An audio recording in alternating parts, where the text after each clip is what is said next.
Hello everybody. This week we are doing this Pretty Roses buttercream cake.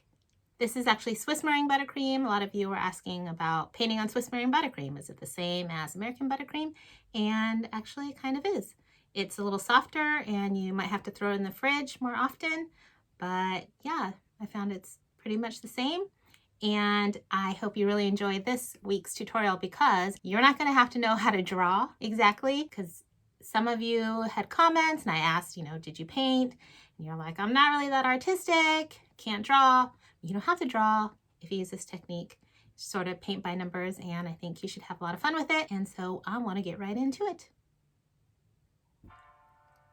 Okay, so this week we are using the same ingredients as my last painting on buttercream tutorial. We've got some petal dust, a paper towel for cleaning your brushes, soft watercolor brushes, a bowl of hot water that I boiled in my coffee pot, a paint palette, and some organic cocoa butter. You can get this on Amazon. I will put the link in my description. And a fun little extra that we're going to be using is some of these little rubber stamps that I also got off of Amazon. They come in these sheets and I just sort of cut them apart, but I don't peel them off of the backing.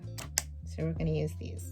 Okay, so first things first, what you're going to want to do is take your paint palette, put it onto your bowl of hot water, and you're going to put one little cocoa butter chip in the center and let it melt over the hot water. It takes just a couple of minutes and then we'll start painting. All right, so once your cocoa butter is all melted, I'm just going to take some of this brown petal dust, put a little bit into one of the wells and mix in some of the cocoa butter until it is nice and liquidy. And then I'm going to take one of my little rubber stamps. It is best if you use ones that are more simple.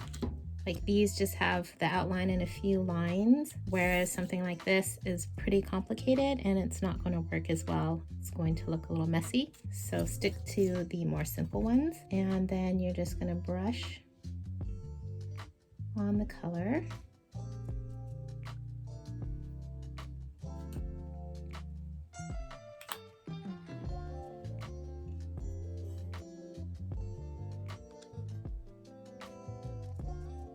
And then I'm going to gently push down, trying to make sure that I'm getting contact on all the surfaces of the stamp. And then gently lift away. If you see that you did not, like I did not, and I'm going to just line it back up and push where I was missing.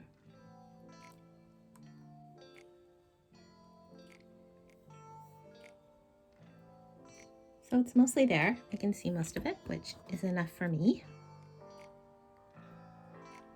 You want to make sure your cake is nice and chilled before you do this.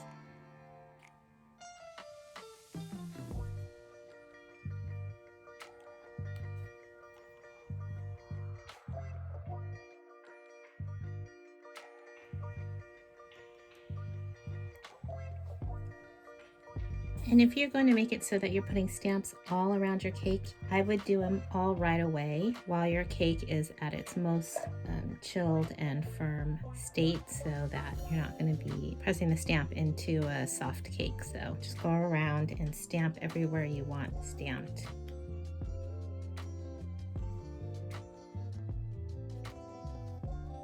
Okay, so I know that it could look a little dark, but that's okay. Once you paint it, it's not going to be a problem. Actually, it could be an asset because it will help you see what you're doing a little bit better. Okay, so I'm not going to paint the whole cake for this tutorial's sake, but if you, like I said, if you're going to, just place your stamps everywhere that you would want flowers to be. Okay, so let's just start off with this one rose first. So I'm going to take a little bit of my red and put that into one of my wells.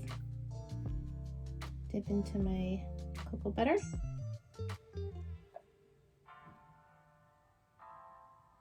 And then I can see in my flower, you can also keep the little stamp near you, flipped over like this, since this is what it actually looks like, just as a reference for you to look at. So I'm just going to keep it down here. And everywhere where there's a bottom petal where the sort of shadow would be, I'm going to come in with my darker color.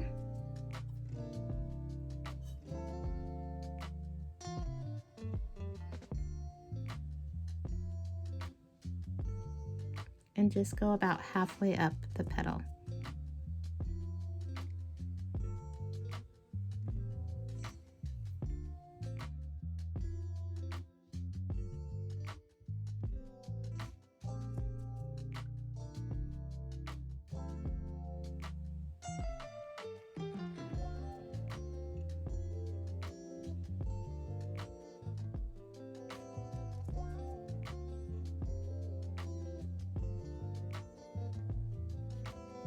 Keep in mind when you're looking at your rubber stamp, wherever these sort of cross-hatched lines are, that's where the shadow is, and that's where you're going to be putting your color, your dark color in. So that's why it's good to keep this as a reference. And when it comes into the center part where it's a little muddy, it doesn't really matter. You don't have to get it perfect. Just put some color into the center. Then I'm going to come in with my white petal dust, and I'm going to put some into another well. And then dip into my red, take some of that and some of the cocoa butter. Just mixing a pink color.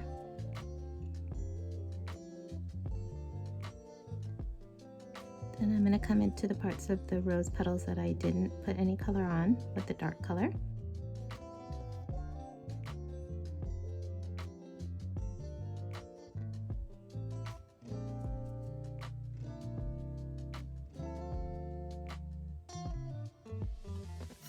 Kind of just like paint by numbers at this point.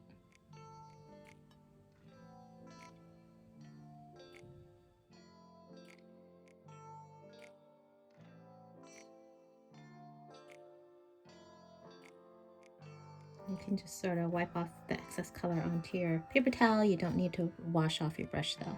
Then I'm taking a little bit out of my red well, a little bit out of my pink well, and I'm mixing sort of a mid-tone color over here.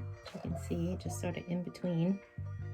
And where those two colors meet, just going to try to blend it out a little bit.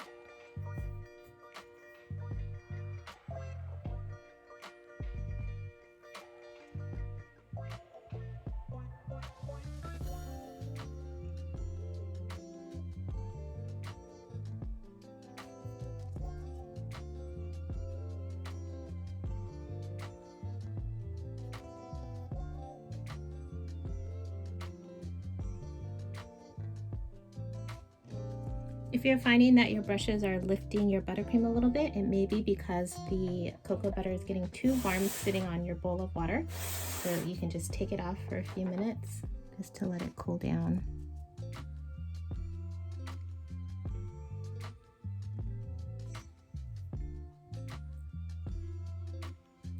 So all I'm doing at this point is just softening the transition between the light pink and the red. These are going to be very impressionistic roses.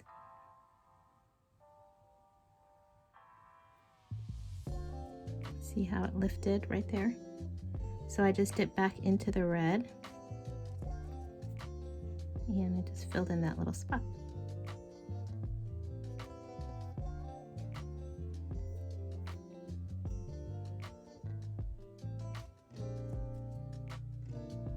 So I think that's pretty. And you could stop right there. But if you wanted to push some shadows a little further, what you could do is dip into the green and mix a little of that with red. And you're going to get sort of darkened shadow color.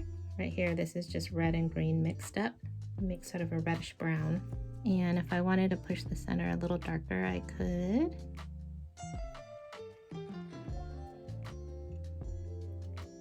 If I wanted a little more shadow down here, I can add that.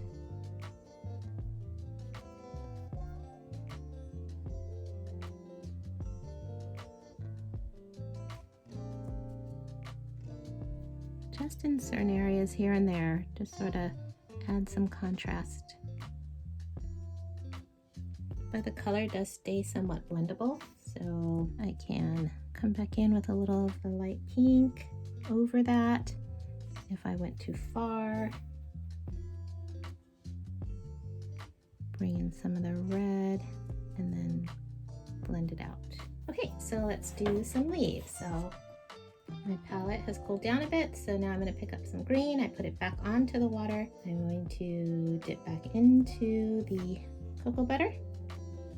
And then I'm just going to fill in this whole leaf pretty much. The key is to place your brush strokes in the direction of the petal or leaf that you are painting. So don't just go like this across. That's not how the leaf flows. So you want to brush into the center this way, into the center this way, and keep your brush strokes flowing with the direction of the leaf.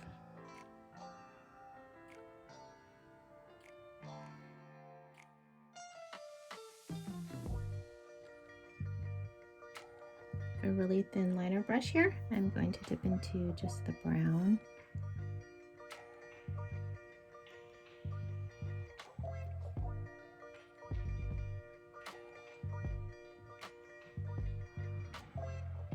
And as you can see, this is why I like having the brown outline, is because just when you bring the green in, it already sort of makes a mottled color, and I think it looks really pretty. Sort of gives it like a vintage look.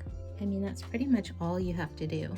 So to recap, do your stamp, come in with the darks where the hatch marks are on your little stamp. That's where you'll know where the shadows are supposed to be. Put those all in with your darker color, come in with your lighter color, and then blend it out. I'm going to push this bottom leaf back a bit by adding a little shadow where it meets the top leaf.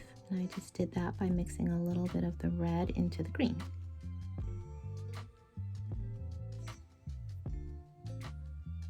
If you've had your brush sitting out for a little bit and it starts to get stiff, all you have to do is sort of swirl it around here into the center of the clear cocoa butter, and that warmth is going to loosen up your brush and make it pliable and bendable again. All right, so I'm just going to paint a little more so that it looks like I have a finished cake, and I hope you guys try this out. You can then put this in the fridge and let it set up. So I painted a few little vignettes around the front of the cake, and with my liner brush, I'm just dipping into the brown and maybe adding just a few little line details here and there.